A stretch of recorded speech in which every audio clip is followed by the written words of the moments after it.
Sahabat UPR tuh kan yang nonton podcast ini tuh kan beragam nih. Mungkin ada yang belum tahu sebenarnya air tanah itu apa sih, Pak Agus? Bahwa air tanah itu adalah air yang terdapat dalam lapisan tanah, ya, atau batuan di bawah permukaan tanah. Saya sampai terekam di dalam pikiran saya mulai dari kecil ini orang berantem masalah pembagian air gitu. Kenapa kok bikin sumur pantai di situ gitu. Apa salah di kita? Ya toh, kita sudah punya jaringan irigasi teknis. Dan itu kadang menggunakan sumur itu berlebihan ya. 24 jam non-stop, dikuwoncori terus gitu.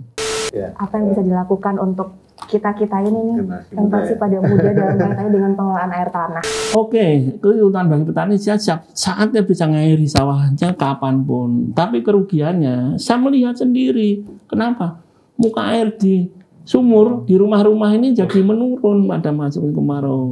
Supaya yang sumur-sumur pantek itu kan bisa dikurangi, terus pakai sumur yang dari BBWS misalnya. Kita harus tahu bahwa air tanah itu harta karun ya. Alternatif terakhir. Asik. Asik.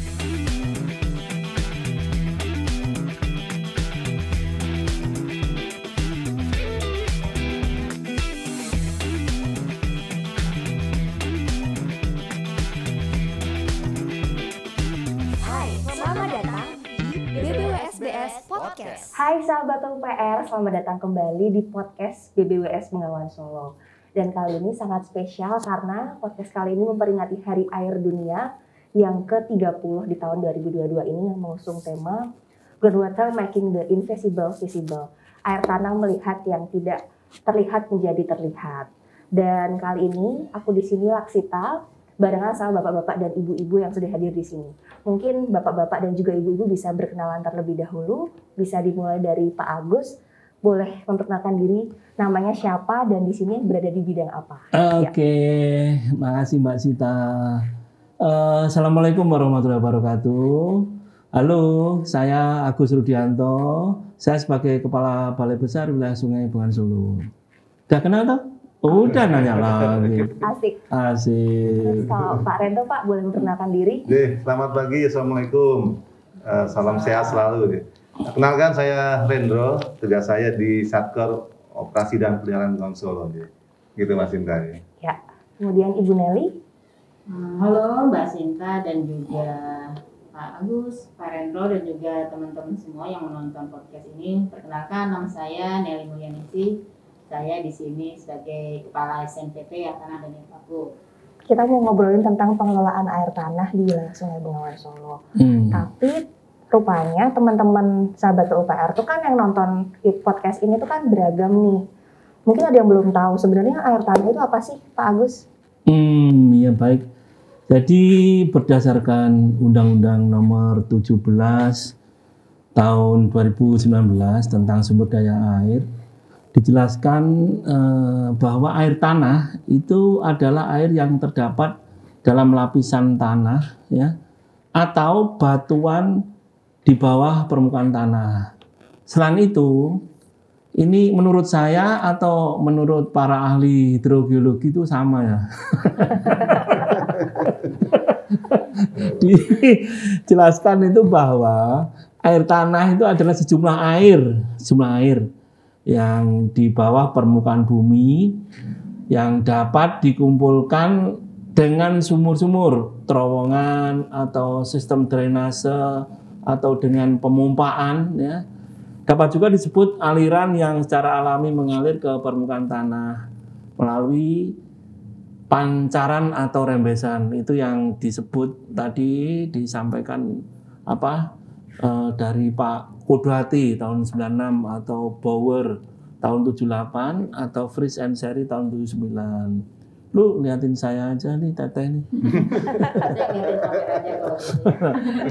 Gua lagi jelasin nih. Oke. Terus kemudian juga air yang tersimpan pada zona jenuh ya disebut dengan air tanah yang kemudian bergerak sebagai aliran air tanah melalui batuan dan mata air ataupun rembesan masuk ke kolam, danau, sungai, dan laut. Gitu. Oke, jadi air tanah itu adalah air yang di bawah lapisan tanah yang tidak terlihat ya Pak. Nah mungkin bisa diceritakan Pak, kalau kondisi cekungan air tanah di wilayah Sungai Bengawan Solo itu seperti apa sih Pak saat ini? Balai Besar Wilayah Sungai Bengawan Solo memiliki 9 cekungan air tanah atau yang disebut dengan CAT ya. Kalau kita di air tanah CAT ya. Air tanah yaitu di Karanganyar, Boyolali, Wonosari, Eromoko, Randu Blatung itu ya. Kemudian ke Ngawi, balik lagi ke Ponorogo, ke Surabaya, Lamongan, Tuban, Lasem. Terus berdasarkan 9 cekungan air tanah tersebut ya, CAT Karanganyar, Boyolali dan Ngawi, Ponorogo yang masih aktif itu dilakukan pembangunan hingga saat ini. Akan tetapi beberapa CAT itu sudah mengalami kerusakan dengan indikasi penurunan muka air tanah yang cukup signifikan. Contohnya pada tahun 2019 itu diadakan penelitian penurunan muka air tanah di bagian utara CAT ya, di Karanganyar, Boyolali. Data yang digunakan muka air tanah sumur itu tahun 92 sampai tahun 96. Dibandingkan dengan muka air tanah tahun 2019, ada beberapa titik yang mengalami penurunan hingga 20 sampai 25 meter. Oleh karena itu perlu adanya konservasi dan pengendalian pemanfaatan air tanah. Ternyata cukup banyak ya Bu Nelly ya di wilayah Sungai Bengawan Solo tentang CAT-nya. Lalu kalau sumur air tanah yang di wilayah Sungai Bengawan Solo itu digunakan untuk apa saja Bu? Kan ada yang untuk irigasi dan juga air baku. Itu perbedaannya apa Bu?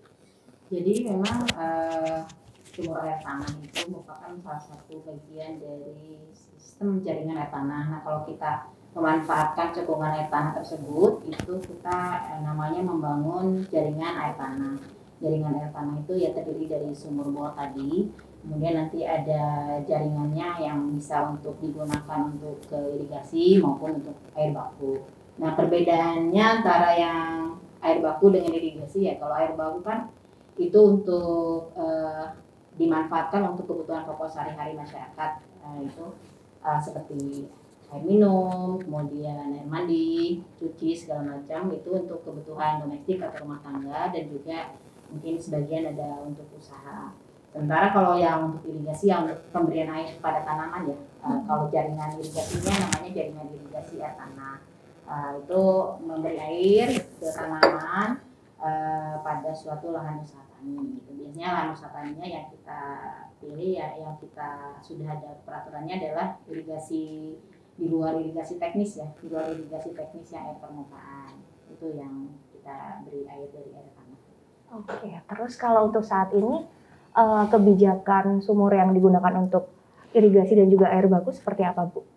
Kebijakan pengelolaan sumurnya mungkin ya. Iya. Dalam pengelolaan sumurnya memang awalnya kita itu mungkin dimulai dari bidang program dulu ya. Pemrograman itu memang untuk membuat suatu program atau kegiatan pengeboran air tanah atau jaringan air tanah itu kita harus mendahulukan air permukaan dulu. Kalau misalnya untuk suatu kebutuhan air baku atau irigasi itu bisa disediakan melalui air permukaan, itu air permukaan dulu, baru jika memang tidak ada baru kita selidiki, kita teliti di situ ada potensi air tanahnya atau tidak gitu. Jadi memang menurut Undang-Undang Sumber Daya Air pemanfaatan air tanah itu harus mendahulukan air permukaan dulu, keterkaitannya seperti itu gitu. Jadi kalau ada beberapa daerah kan memang tidak ada air permukaannya tapi kemudian memiliki potensi CAT, jadi dilakukan pengeboran. Nah untuk kebijakan kedepannya memang selama ini yang kita dapat arahan dari pembina itu Pak Agus maupun Pak Rendro, jadi memang sudah mulai dibatasin kelihatannya ya untuk sumur air tanah karena kan sudah terjadi eksplorasi yang besar-besaran, apalagi memang masalahnya memang dari pemerintah sendiri belum bisa menyediakan air bersih atau air baku untuk masyarakat itu, sehingga masyarakat rumah tangga maupun perkotaan itu mengeksplorasi air sumur sendiri gitu, air tanah sendiri, sehingga berdasarkan penelitian yang tadi yang Pak Agus sampaikan kan muka air tanahnya semakin menurun, jadi memang semakin selektif dalam hal program air tanah gitu. Mungkin ke arah kedepannya juga banyak program konservasi ya untuk menambah ilmuwan air tanah. Oke, mantap. Dan sumur air tanah itu kan di wilayah Sungai Bengawan Solo itu kan banyak ya, Bu. Nah, itu yang mengelola siapa nih, Pak Rendro? Sumur air tanah tersebut. Kalau berbicara masalah siapa yang mengelola, mungkin ada dua hal ya yang terkait dengan hal itu. Yang pertama adalah masalah kewenangan pengelolaan wilayah sungai. Nah, ini kaitannya dengan tadi sampaikan Pak Agus bahwa kita berdasarkan Undang-Undang Nomor 17 tahun 2019 ada namanya pengelolaan wilayah sungai berbasis WS ya. Nanti BBWS yang mempunyai tugas di mana dia sesuai dengan kewenangannya. Kalau air tanah itu kita ketahui ya bahwa dulu dibuat itu tersebar di seluruh Indonesia berdasarkan potnya per provinsi. Jadi dulu ada namanya proyek air tanah Provinsi Jawa Tengah, kemudian proyek air tanah Provinsi Jawa Timur, Jawa Barat. Nah, itu pengembangannya bekerjasama dengan provinsi setempat. Anggaran besar, tapi kerjasama dengan provinsi setempat. Kemudian dari sumbernya juga bisa dari ada loan, ada dari rupiah murni. Kemudian terkait juga dengan kebijakan pemerintah, dinamika pemerintah dalam kebijakan pengelolaan sumber air, mulai tahun 2007, nah, karena terbentuk BBWS. Nah, sehingga pengelolaan sumber air itu berbasisnya wilayah sungai. Nah, ini juga terkait dengan air tanah, karena air tanah adalah bagian dari sumber air. Dulu kalau kita lihat, bisa lihat dengan penamaan dari sumur air tanah. Ya, di Provinsi Jawa Tengah itu dinamakan PWS depannya. Sedangkan Jawa Timur depannya SD, sumur dalam. Nah, ini kodenya tiap provinsi dulu beda. Jadi kode-kode gitu masing-masing ya, Pak, proyek PAT itu beda. Seperti contoh SDMD, sumur dalam Madiun. Nah, ini kodenya, contohnya itu ya. Sehingga dari data yang kita miliki, dari proyek dulu, dari PAT sampai yang dilaksanakan BBWS terakhir ini, kita mencatat mulai tahun 2020 ada sekitar 847 sumur air tanah. Itu kondisinya yang saat ini baik ada 338. Yang lainnya tanda kutip rusak dan tidak ter-OP-kan gitu ya. Nah, 338 ini kondisinya masih bisa dimanfaatkan dan biasanya memanfaatkan kerjasama dengan masyarakat setempat. Jadi yang pertama masalah kewenangan ya. Jadi artinya untuk wilayah Bengawan Solo ini sumur-sumur yang dikelola itu tadi mungkin dulu awal dari PAT Jawa Tengah dan juga sebagian dari PAT Jawa Timur. Jadi digabung di mana yang terletak di wilayah Sungai Bengawan Solo. Kemudian yang kedua adalah masalah aset. Aset. Nah, asetnya ini karena dulu adalah proyek pusat ya, sehingga juga begitu kebijakan wilayah sungainya dikelola balai, sehingga PAT itu gabung ke BBWS. Nah, jadi secara aset aman, artinya PAT itu gabung ke BBWS sehingga aset sumur air tanah itu adalah milik balai juga. Nah, jadi kesimpulannya dari kedua itu bahwa secara kewenangan dikelola oleh BBWS Bengawan Solo dan secara aset pun kita tidak masalah karena itu adalah aset BBWS Bengawan Solo.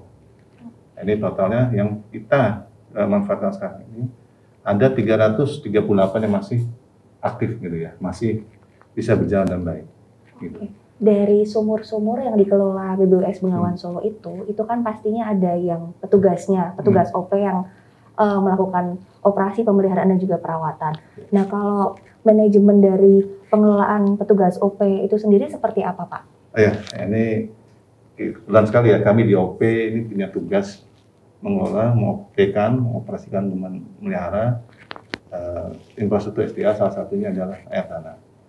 Nah, di kami di dalam pengelolaan air tanah kita ada petugas di lapangan, Pak. Secara umum kita bagi ada juru, kemudian ada pengamat dan ada koordinator. Nah, kebetulan juga di kita di sini di balai di bawah bidang OP ada unit irigasi, salah satunya juga mengkoordinir masalah air tanah. Nah, ini fungsi juru adalah yang pertama untuk mengoperasikan. Jadi ada gensetnya, ada instrumen dan sebagainya, itu fungsi juru. Dan juga memelihara ya, seperti menyapu, bersihkan rumah-rumah pompa, itu fungsi juru. Kemudian pengamat adalah mengkoordinir, mencatat juru-juru. Jadi memberikan laporan dari juru kepada pengamat.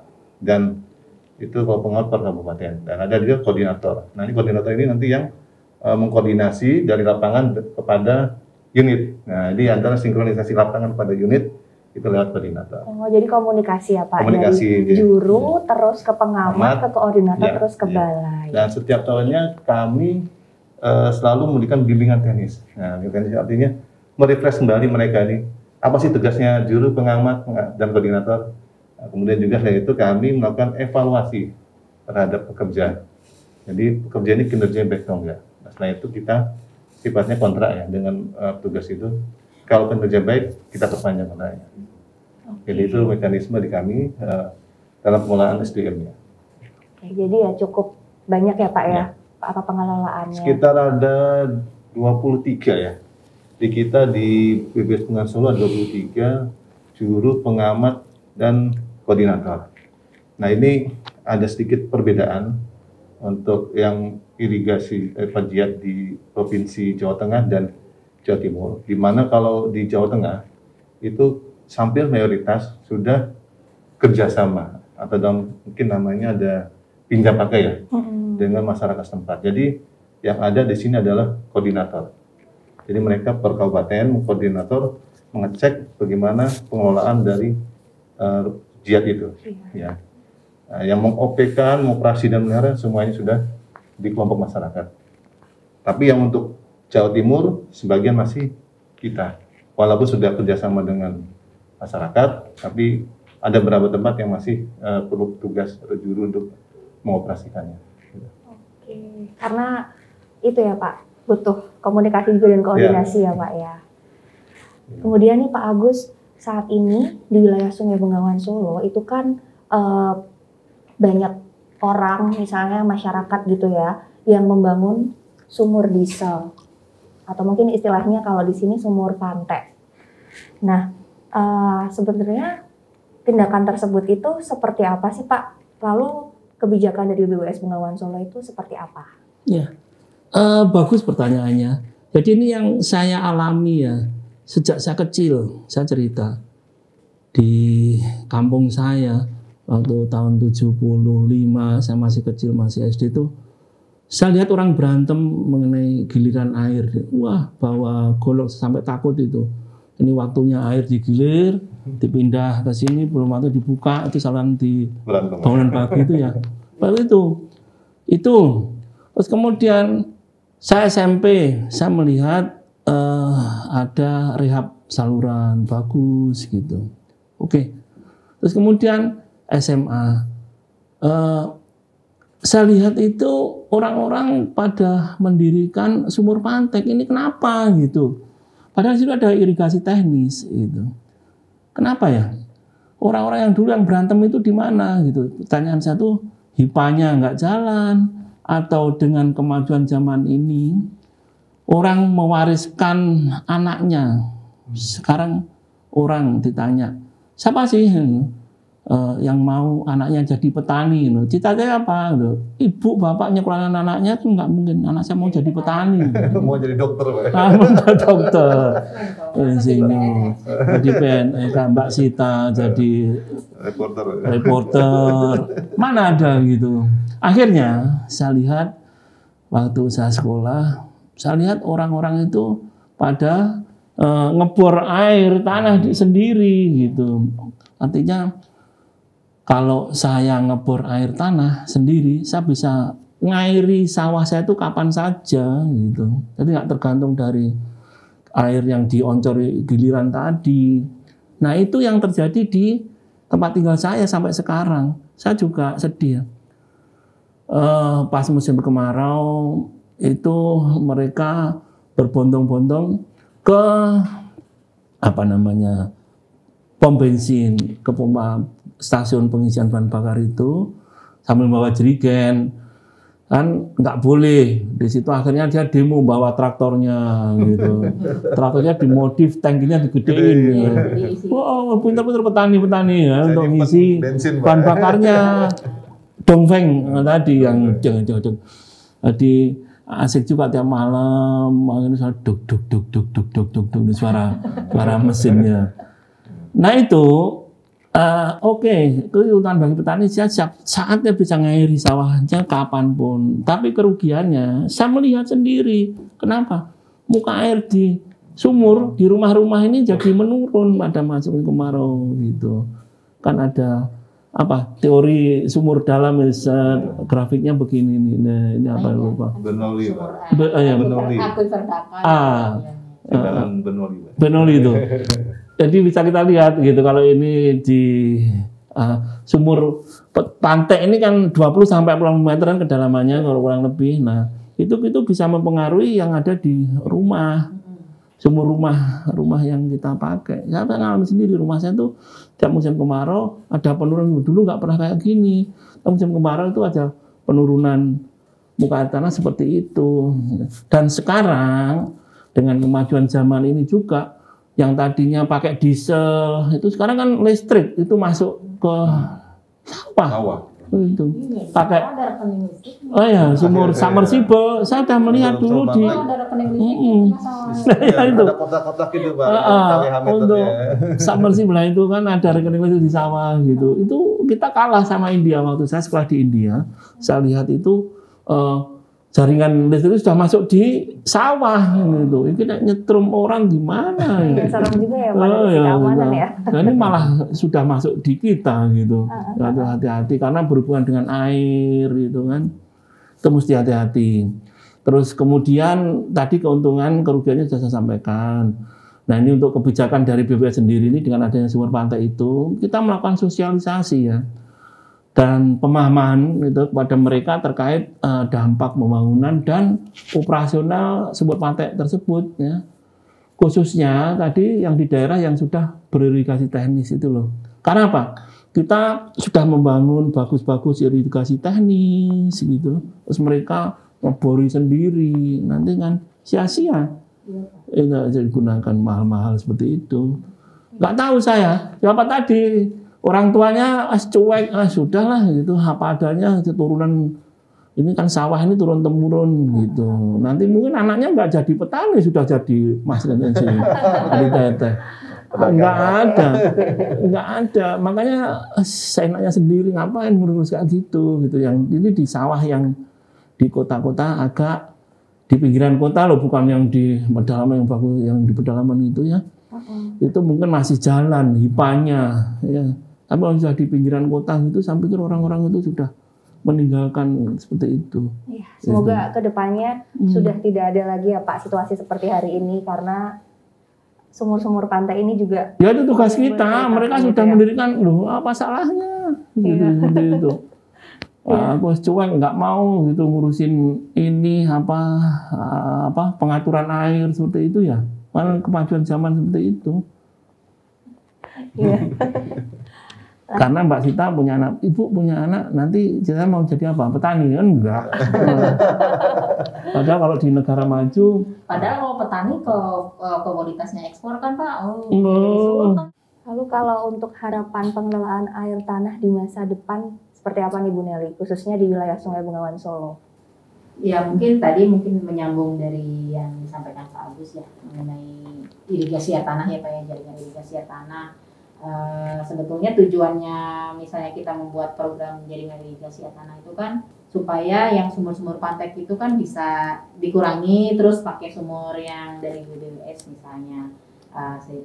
Jadi terorganisir gitu, jadi tidak masing-masing ngambil dari sawahnya. Hanya mungkin betul kata Pak Agus perlu sosialisasi ya Pak ya. Jadi di masing-masing hipanya ya Mas Arendo ya ini harus bersosialisasikan, itu tantangannya mungkin ke depan karena masalah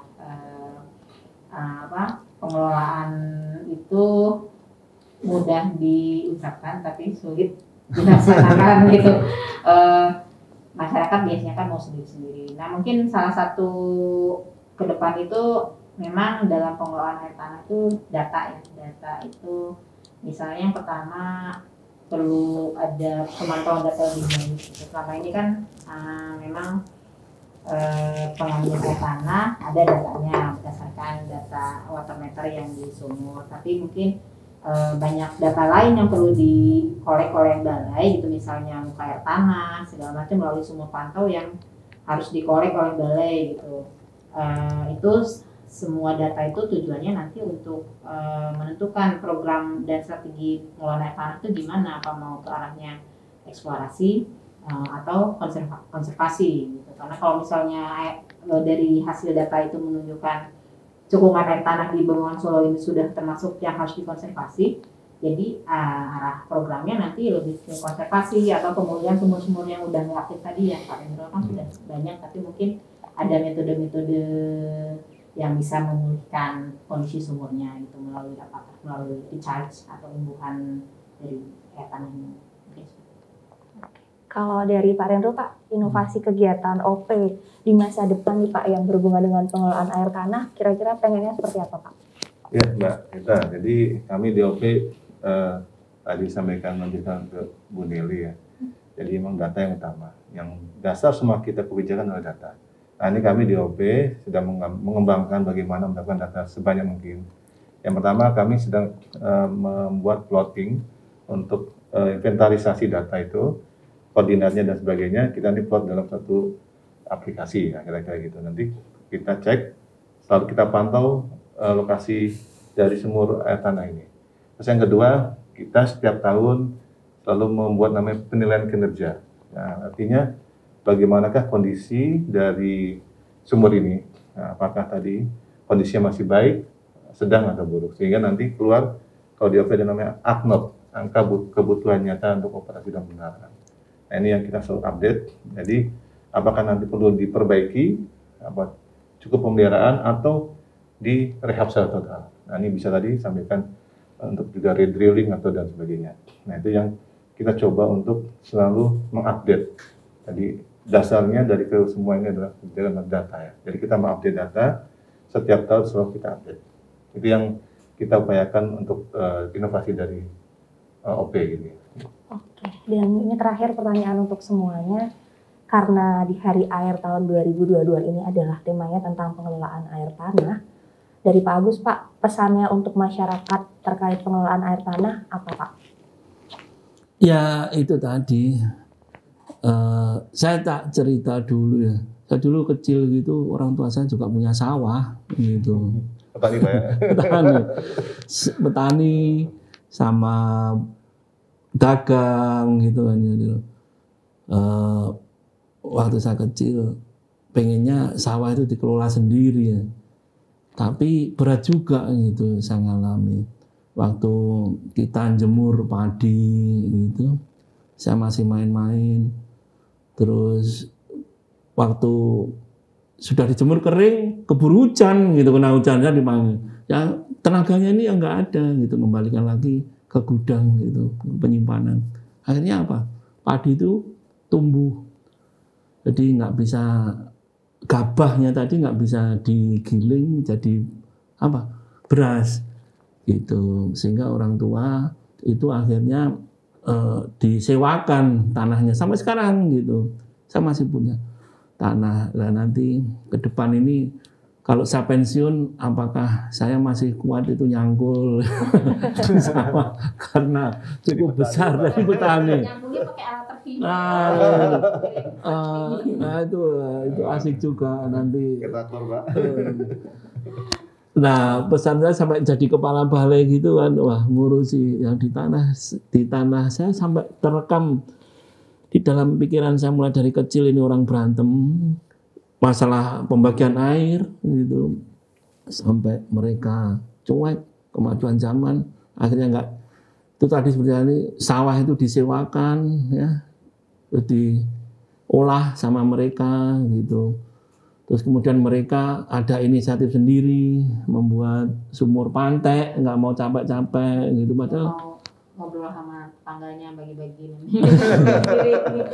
pemerintah gitu kan sama pemerintah sudah dibikinkan irigasi teknis bagus gitu tapi mereka masih bisa membuat petani itu kadang menggunakan sumur itu berlebihan ya 24 jam nonstop dikuwancori terus gitu.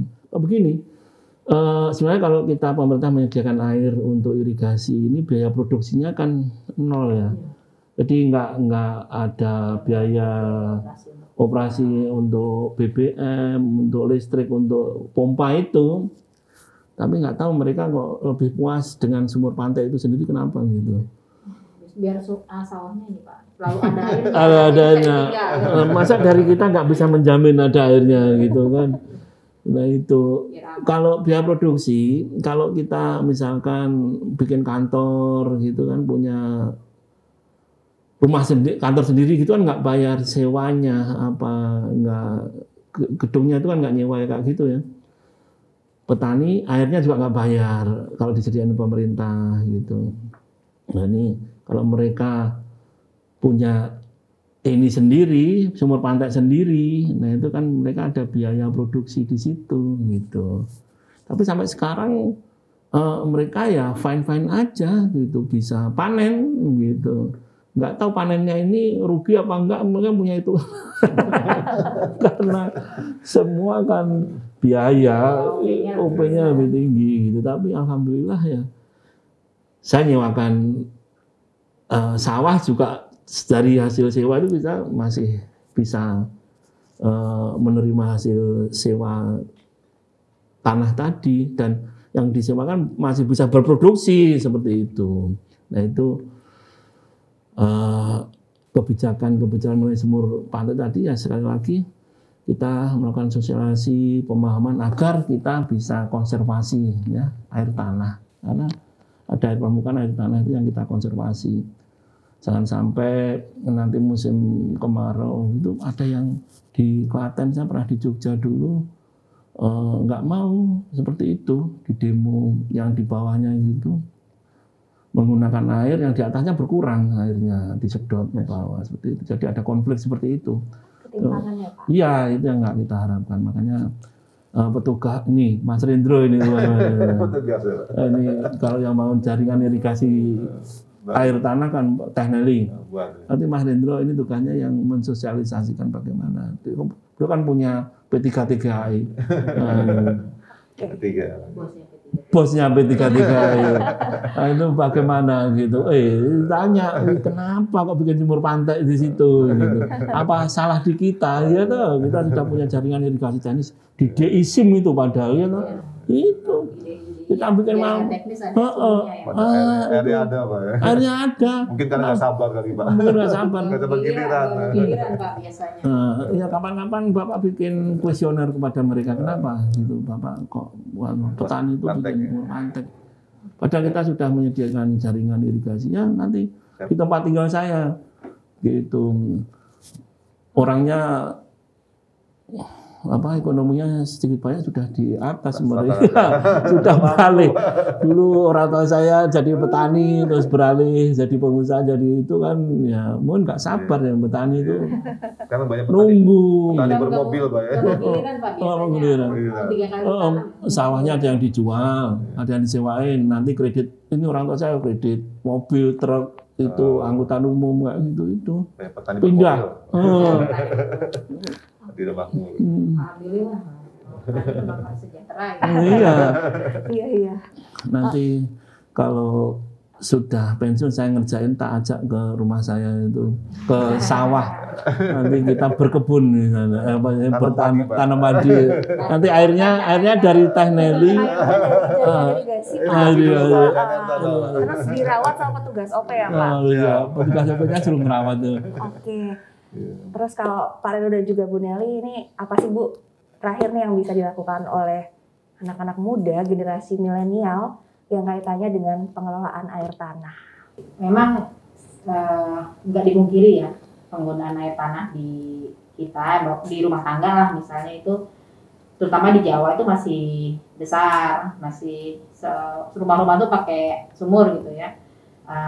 Karena memang mungkin ya tadi mungkin apakah dari pemerintah jaringannya belum sampai atau apa seperti itu, hanya mungkin untuk generasi muda ya, milenial lah kalau sekarang bilangnya itu, mungkin pertama bisa ini, pertama kalau menggunakan air di rumah gitu dari sumur tuh ya dihemat-hemat aja gitu, jangan sampai berlebihan gitu, mungkin bisa disampaikan ke keluarganya seperti itu. Atau yang kedua bisa bantu kita nih untuk melakukan konservasi air tanah gitu, misalnya di rumah-rumahnya bikin lubang biopori atau sumur resapan. Itu kan fungsinya mereka yang bangunan yang dua itu, yang sumur resapan maupun biopori itu untuk membantu pengisian kembali lapisan air tanah atau yang disebut dengan aquifer itu. Jadi bisa inilah teman-teman yang masih muda nih di rumahnya bikin sumur resapan sendiri, atau bikin komunitas atau bikin kegiatan gitu untuk bikin sumur resapan sendiri, atau penanaman pohon gitu ya. Kalau misalnya bisa ada grupnya, bisa untuk bantu penanaman pohon. Penanaman pohon kan nggak cuma buat dia tanah, tapi memang secara siklus hidrologi akhirnya penanaman tanah itu akan membantu dalam hal proses infiltrasi air ke tanah gitu, untuk membuat cadangan air tanah lebih banyak lagi gitu. Jadi CAT-nya ini ya Pak, bisa bagus lagi, bisa stabil. Mantap, jadi banyak ya sebenarnya yang bisa dilakukan. Nah, kalau dari Pak Rendro sendiri gimana Pak? Ya. Apa yang bisa dilakukan untuk kita ini nih, yang muda masih pada muda dalam kaitannya dengan pengelolaan air tanah? Ya. Baik, mungkin sebelum itu ya, saya mungkin bercerita dulu. Ini dulu pernah waktu kuliah ya, Bu Nelly, kita kan satu perguruan juga ya, ada mata kuliah air tanah. Di situ kita disuruh menghitung berapa lama sih air perjalanan waktu dari daerah imbuhan sampai ke daerah yang akan digunakan. Kebetulan dulu saya ambil sampelnya di Lembang ke Bandung ya.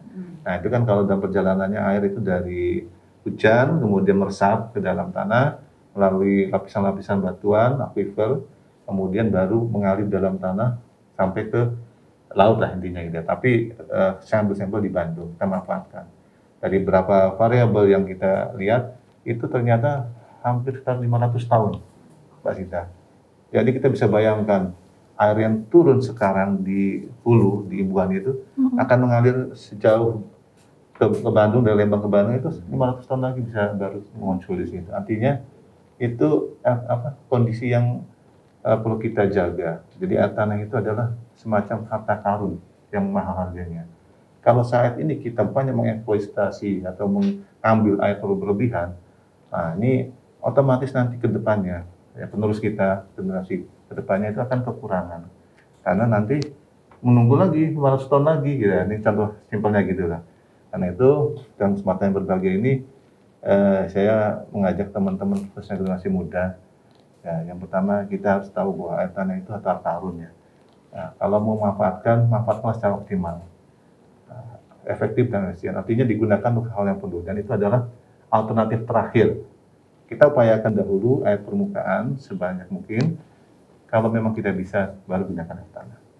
Mungkin yang kedua ya tadi, untuk meningkatkan kandungan dari air tanah, mari kita sama-sama meningkatkan penghijauan.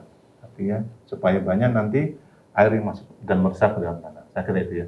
Jadi diharapkan teman-teman yang milenial ini bisa membantu mensosialisasikan kepada masyarakat sekitar. Selamat Hari Air untuk Indonesia, untuk dunia. Sebagai closing statement dari dialog kita hari ini. Kita sama-sama mengucapkan selamat Hari Air Dunia yang ke-30 itu.